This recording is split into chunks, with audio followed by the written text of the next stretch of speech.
everyone, good morning and again welcome back to my another mini vlog. আজ অনেক দিন পর আমি মায়ের সাথে মায়ের গুরুদেবের মন্দিরে যাব। সেই তো আগে যেতাম, খুব ভালো লাগে মন্দিরটা এমনিতে। তো ওখানে যেহেতু উৎসব চলছে তো মা যাবে বললো, আমি ভাবলাম ঠিক আছে তাহলে আমিও মায়ের সাথে গিয়ে একটু ঘুরে আসি। তো আমি পল্লবীকেও বলেছিলাম, ও বলেছিল যাবে, তাই আমি সকাল সকাল উঠে স্নানটা সেরে নিয়েছিলাম। স্নান কমপ্লিট করে চলে এসেছি রান্নাঘরে, একটু বাটার ব্রেড বানিয়ে নিয়েছি আর তার সাথে একটু কফি করে নিলাম। গান শুনিয়ে যায় খাওয়া দাওয়া করে আমি একটু ছাদে চলে গেছিলাম চুলটা শোকাতে। এরপর রেডি হয়ে নিলাম, ঘরে এসে পল্লবীও ততক্ষণে চলে এসেছে। এরপর সবাই মিলে রেডি হয়ে বেরিয়ে গেলাম গুরুদেবের মন্দিরের উদ্দেশ্যে। প্রাণের নিমন্ত্রণ মন্দিরটা যেহেতু আমাদের এখান থেকে একটু দূরেই, তাই আমরা বাড়ির মোড়ের থেকে টোটো নিয়ে নিয়েছি, মেন রোড অব্দি আর হেঁটে যাইনি। আর গিয়ে তো দেখলাম অনেক ভিড় ছিল, কারণ যেহেতু গুরুদেবের উৎসব চলছে ভিড় তো থাকবেই। আর ভেতরে কীর্তন হচ্ছিল, এত ভালো লাগছিল পরিবেশটা দেখতে। তবে এমনি সময় আসলে পরে যেরকম ফাঁকা থাকে, শান্তশিষ্ট একটা পরিবেশ থাকে, আজকে তো অনেক লোক ছিল তাই সেই পরিবেশটা তো আর পাওয়া যাচ্ছিল না। কিন্তু এমনি সময় আসলে পরে খুব ভালো লাগে, এখান থেকে যেতে ইচ্ছে করে না।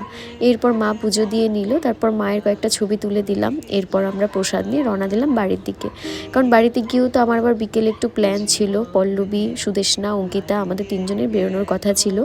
তো যাই হোক, তারপর বাড়ি চলে এসেছি। এরপর অঙ্কিতা চলে এসেছিল, তো ওকে আমি ফুচকা আনতে বলেছিলাম আসার সময়, কারণ এখন তো এই গেমটা খুব ভাইরাল, স্টোন পেপার সিজার। তো আমরাও ভেবেছিলাম যে আমরাও গেমটা খেলবো। তো বাড়ি এসে আমি তাড়াতাড়ি ফ্রেশ হয়ে রেডি হয়ে নিলাম, ভীষণ এক্সাইটেড ছিলাম আমি গেমটা খেলার জন্য। গানের সুরে পেলাম প্রাণের নিমন্ত্রণ। এরপর আমরা গেম টেম খেলে ঘরে চলে এসেছি, ততক্ষণে তো সুদেশনাও চলে এসেছিল। এরপর আমরা অনেকক্ষণ বসে আড্ডা দিলাম, কারণ পল্লবীর আসার জন্য ওয়েট করছিলাম, কিন্তু তারপর ওর প্রবলেমের জন্য আর আসতে পারলো না। তো আমরা তিনজনই রেডি হয়ে বেরিয়ে গেলাম একটু চা খেতে। বরাবরের মতোই আমরা তো বক্সা ফিডারেই গেছিলাম। তো আমরা হেঁটেই চলে গেছিলাম, যেহেতু এখান থেকে কাছেই, তাই আমরা আর কোনো রকম টোটো ফোটো নেইনি।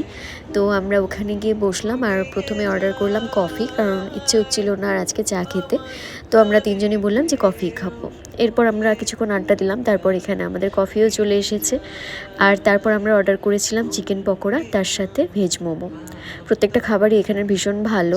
এরপর তো চললো আমাদের অনেকক্ষণ ধরে আড্ডা, অনেক ধরনের গল্প, অনেক ধরনের প্ল্যান প্রোগ্রাম।